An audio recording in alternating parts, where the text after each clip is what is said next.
It is now an honor and a pleasure to introduce our keynote speaker, Jacqui Walter.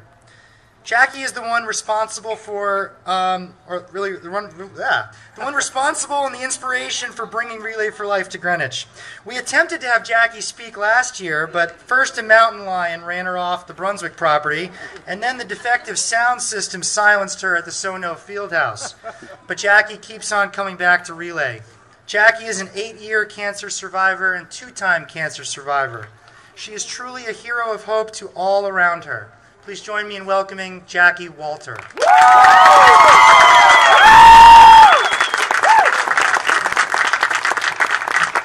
Hi, everybody. There are so many people here, I can't even imagine. It's crazy. Friends and family. Ultimately, that's what brings us all together. Each of us has a connection to someone who has fought the battle, and for that reason, we are all committed to celebrating, honoring, and remembering. Trying to describe the support provided by my family and friends during my fight is definitely the hardest thing I could do, mostly because it seems practically indescribable. In July 2004, I was diagnosed with Hodgkin's lymphoma, but at age 15, I had no clue what that meant. I will never forget the reaction of my family when we first heard my diagnosis. I remember it clear as day. We had just gotten home from the movies and went to check the phone messages. Everyone gathered around the machine as we played them through and ultimately heard my doctor's voice in the diagnosis delivery. My grandmother was sitting on the bed and started shaking with tears. My dad covered his face and walked away crying, and my mom burst out in hysterics. I was shocked, not because I knew what was wrong with me, but because of how my family reacted. The first week of doctor's appointments were scary and upsetting, bringing everyone to tears, but after that, my family became stronger than I could ever have imagined. My parents, sister, grandmother, aunts, uncles, cousins, they became my life and my rocks. When I was with them, I didn't feel sick. I felt like myself. I felt like Jacqueline. We played games, watched movies, went shopping. We joked around, often slightly inappropriately, about the baldness, but we laughed until our sides ached, and that's all that mattered. We were sad and cried and yelled too, but through it all, they were there. My survival was made possible by my family and friends, and I knew that I could do anything from that point on. Well, that confidence was tested on July 8th, 2008, when we got the call that my cancer had relapsed. Things had been shaky for a few weeks, and I knew what was coming, but didn't want to believe it. My family knew it too, but they kept their heads high and their spirits up.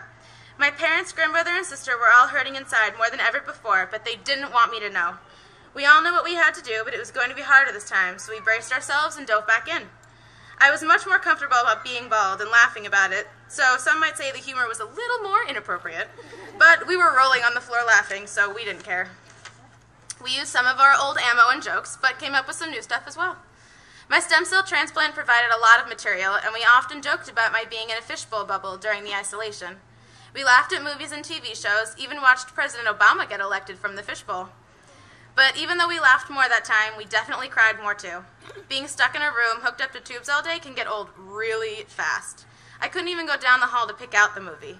But once again, my family and friends came to the rescue. My mom stayed with me in the hospital the whole month. Dad stayed a few nights too, despite her own health condition, and did everything she could to make me happy. We watched tons of romantic comedies, played games, just let me cry when we needed to.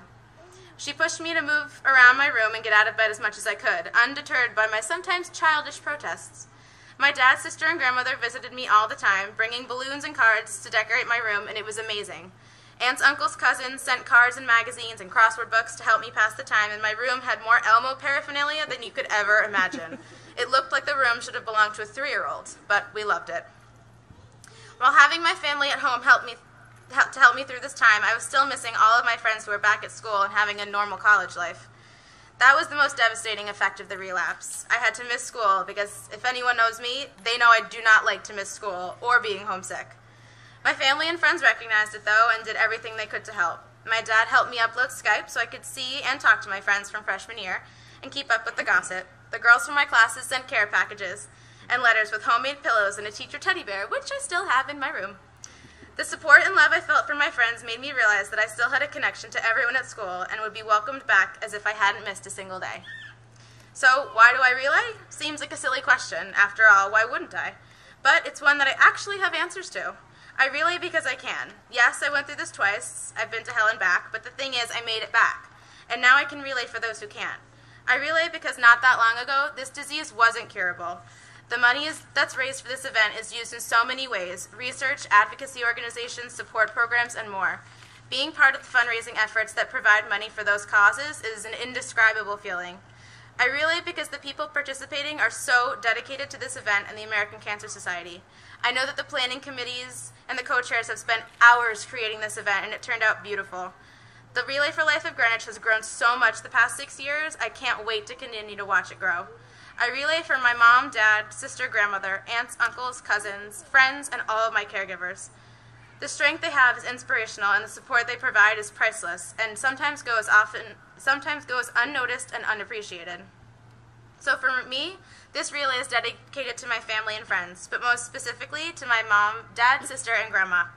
A couple of years ago, my sister found a bumper sticker on Facebook, and I think it's only appropriate that I share it now. Cancer never sleeps, so why should we?